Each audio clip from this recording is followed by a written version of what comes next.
Hey guys, welcome to our fourth tutorial in Blender, and we're going to be exploring something a little bit more advanced than we're used to. In the previous videos, we've learned about scaling, extruding, and mirroring, and now we're going to be learning a little bit about texturing. And it's going to be about a specific type of texturing called UV image editing and so forth. Basically, when you have an image of, say, a sword or something, and you want to plaster that onto your object, and how you could mold that object using that image. So to get started, the first thing I want you to do is get some sort of image of a sword, your favorite sword, and preferably something easy because you don't want to go too crazy just yet. So once you have that, go ahead and open Blender, and there's a few shortcuts that you do need to learn before we continue. And the first shortcut that I want to show you is B. And what B is box select.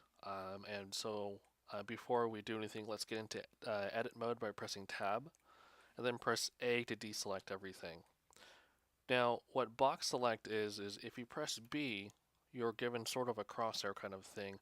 If you drag and drop with your mouse, you'll be able to select certain sides of this cube, and the ones that you do select become highlighted. Now, this is great for selecting a certain portion of your cube if you want to edit it, like if you want to scale this up a bit, or move it outward, or even delete something from it. Now, one of the biggest things though is if you box select the entire cube, you only select what's visible to you. You don't really select what's underneath it over here. Now, the way to fix this is that there's another feature right next to face view that's limited selection. I guess it's a feature you could turn on. And the way that you could tell that this feature is on is if you zoom in a bit, you could sort of see through the cube. And with that in mind, you'll be able to select everything that's under the cube as well, so you're selecting everything that you select under with box select. So again, the limited selection feature, make sure that's on. You could toggle this on and off, and box select with B. Now, the next feature we want to explore is W. And this is, if you press W while you're in your edit mode, you'll get your specials menu. And you have several different things that you could explore from here. I don't want to really explain what they all do, but for now we're going to be looking at subdivide and subdivide smooth, so just keep that in mind for later on.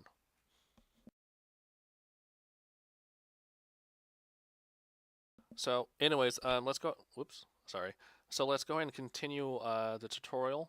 With our cube, um, we I don't want to use this fat cube for our sword, so let's go and select the entire object, and let's scale it with scale it in the z-axis, so S and then Z, and then bring it down.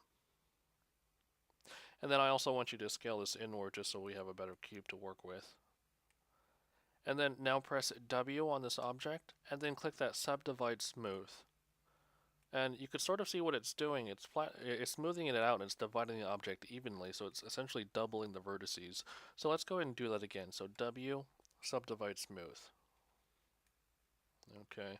And I think that's a little too puffy for what I like it for, so we could scale this down with the z-axis once again, and that looks a little bit better. Okay, so now that we have some sort of pancake looking thing, let's go and get our image in the background. And to do this, you need to press N.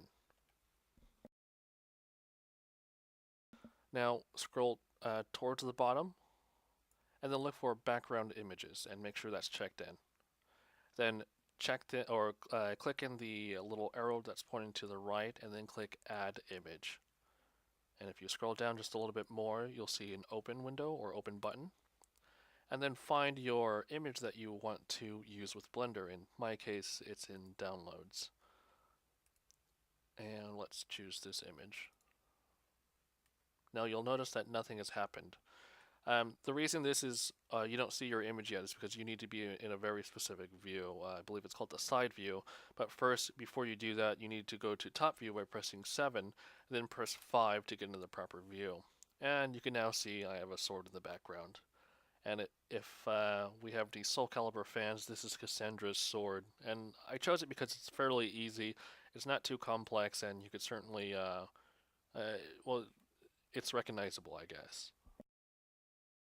So anyways, let's go and move our object so it's at a good spot that we could start with. Now, if you're not aware of this already, if you press G while your object is highlighted, you could grab it and move it around anywhere you want. And let's go ahead and place it right here. And let's scale it just a little bit more, just so we have a little bit more breathing room. Now, if you try to get it to a different view, you'll lose your image. So in the way that we want to work, we always want to get into our side view, and you could do this by pressing 7 again, and press A to deselect everything, and make sure that limit selection is turned on, so that way you can see through your object. And let's go ahead and box select the top vertices and delete them. Now that we're left with the top blank half, go ahead and box select that section again, and then I want you to go ahead and extrude this outward. And then scale it inward so it matches the edge of the sword. And again, you sort of want to be under rather than over, because your texture is going to start ripping if you don't, and I'll certainly show you in a minute. But go ahead and continue with the rest of the sword by extruding some more, and then scaling. Whoop. Let's scale outward. I'm going to move this to the side using the guide arrows. Let's extrude it some more, and scale it inward.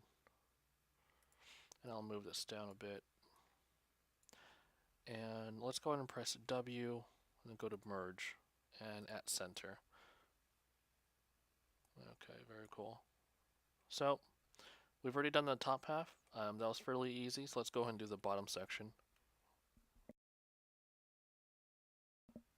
So with the bottom section, I want you to delete the rest of the original object. So go to box select and select everything that we haven't extruded yet, and click delete, then delete the vertices. Now box select the vertices at the very bottom, and let's go ahead and extrude these downward. And let's go ahead and scale it.